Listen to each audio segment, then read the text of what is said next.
जय हिंद। देखिए जो बच्चों, ये जो प्रश्न है आपके पेपर में मान लीजिए 100% आएगा ही आएगा, किसी न किसी सेट में जरूर आएगा। तो इसको आप लोगों को तैयार कर लेनी है। इसमें निकालना क्या होता है, देखिए क्या कहा है कि किसमें अधिक विद्युत ऊर्जा उपभुक्त होगी, यानी कि किसमें अधिक ऊर्जा खपत होगी।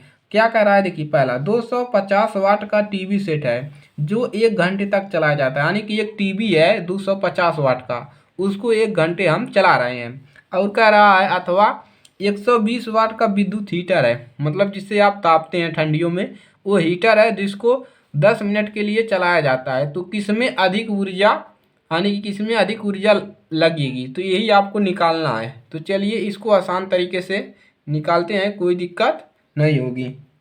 तो आप लोग लिख लीजिए, चलिए हल करेंगे साथ में। तो सबसे पहले हम किसको निकाल लें, सबसे पहले हम निकाल लें टीवी सेट के लिए, कि टीवी सेट में, टीवी सेट के लिए, टीवी सेट के लिए निकालेंगे कि कितनी विद्युत ऊर्जा लगेगी। तो चलिए, तो टीवी सेट के लिए क्या दिया है, देखिए दिया है इसी प्रकार से आप पेपर में लिखेंगे।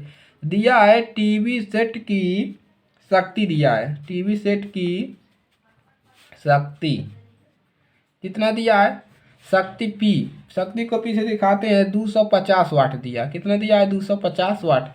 इसको हम P1 कर लेते हैं, क्योंकि हमको एक हीटर का निकालना है और एक टीवी का निकालना है, तो P1 कर देते हैं। और इसमें कितना समय लग रहा है, समय भी लिख लीजिए, समय इसको भी T1 कर लीजिए, क्योंकि 2 बार निकालना है। कितना समय लग रहा है, 1 घंटा, 1 घंटा लग रहा है।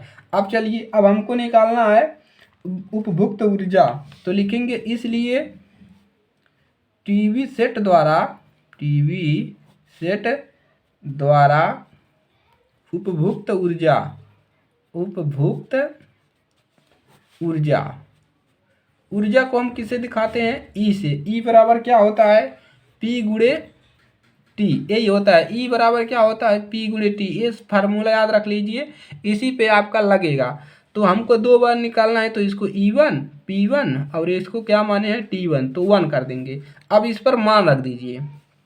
अब देखिए P1 का मान कितना है, 250 वाट है, और गुणे, और इसका मान कितना है, T1 का मान 1 घंटा। तो गुणा करेंगे कितना मिलेगा, 250, और ये क्या है वाट, और ये घंटा, 250 वाट घंटा।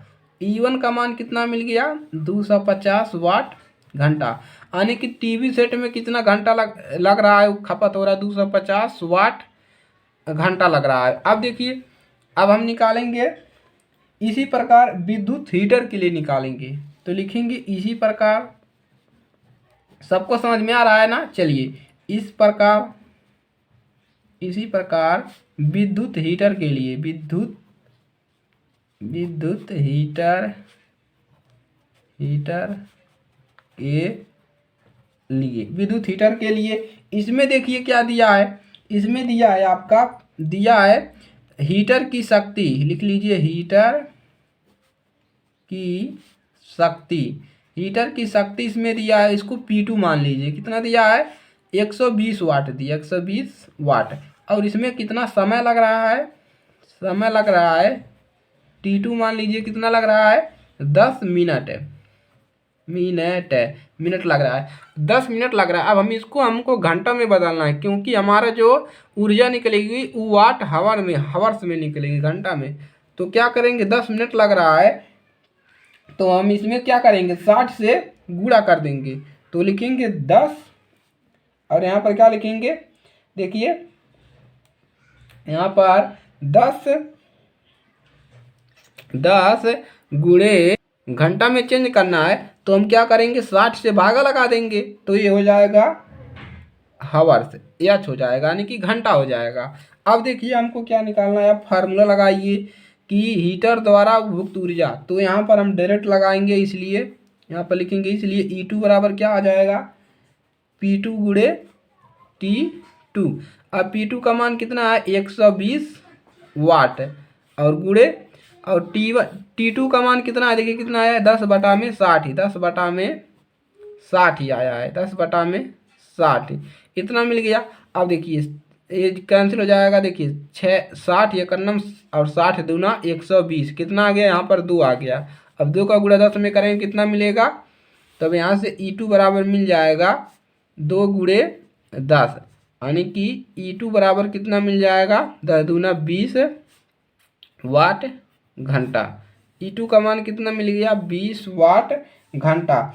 अब देखिए, अब यहाँ से हम क्या तुलना करेंगे कि जो E2 है, यानी कि जो E1 है E2 से बड़ा है, तो इसके बाद लिखिएगा आप लोग E1 जो है, जो आपका E1 है वो बड़ा है किससे, E2 से। E1 जो है E2 से बड़ा है, तो लिखेंगे इसलिए टीवी सेट द्वारा अधिक विद्युत ऊर्जा उपभुक्त होगी। तो क्या लिखेंगे, टीवी सेट द्वारा अधिक ऊर्जा उपभुक्त होगी। तो इस वाले को आप लोग अधिक ऊर्जा उपभुक्त होगी, तो इसको नीचे आप लोग लिख लीजिएगा। देखिए स्पेस नहीं बचा है, तो इसको नीचे आप लोग लिख लीजिएगा कि इसलिए टीवी सेट द्वारा अधिक विद्युत ऊर्जा उपभुक्त होगी, क्योंकि इसमें 20 वाट हावर्स निकला है और इसमें 250, तो उसी में सबसे ज़्यादा समय यानी कि ऊर्जा उपभुक्त होगी। चलिए अगला क्वेश्चन लगा लेते हैं, क्वेश्चन नंबर 17। तो क्या है, 8 ओम प्रतिरोध का कोई विद्युत हीटर विद्युत मेंस से 2 घंटे तक 15 एम्पीयर विद्युत धारा लेता है। देखिए हीटर है, वही दोबारा आ गया हीटर वाला क्वेश्चन। हीटर कोई है कितने प्रतिरोध का, 8 ओम प्रतिरोध का कोई हीटर है, उसको 2 घंटे चलाया जा रहा है और 15 एम्पीयर विद्युत धारा वो लेता है। और हीटर में उत्पन्न ऊष्मा की दर निकालिए। इसमें हमको क्या निकालना है, ऊष्मा निकालना है। तो चलिए कैसे निकलेगा, इसको हल करते हैं।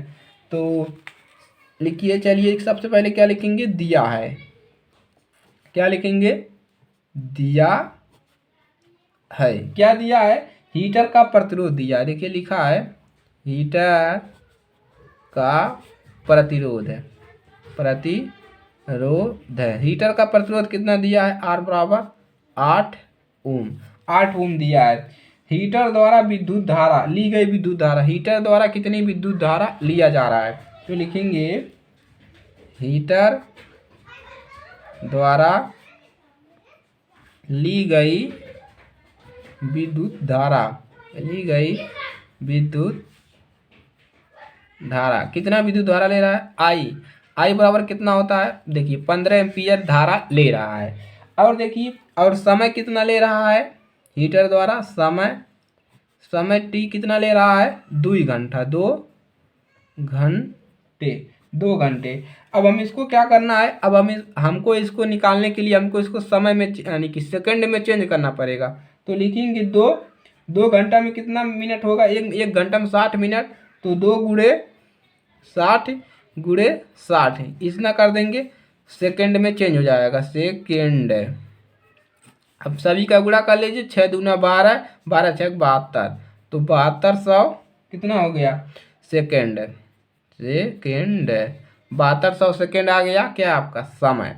अब चलिए हमको क्या निकालना है, हीटर में उत्पन्न ऊष्मा निकालना है, इसलिए हीटर में उत्पन्न आदत है, यहाँ पर है उत्पन्न ऊष्मा क्या लिखा रहा है, हीटर में उत्पन्न ऊष्मा हमको निकालना है, ऊष्मा की दर। तो क्या होता है, H बटा में T होता है।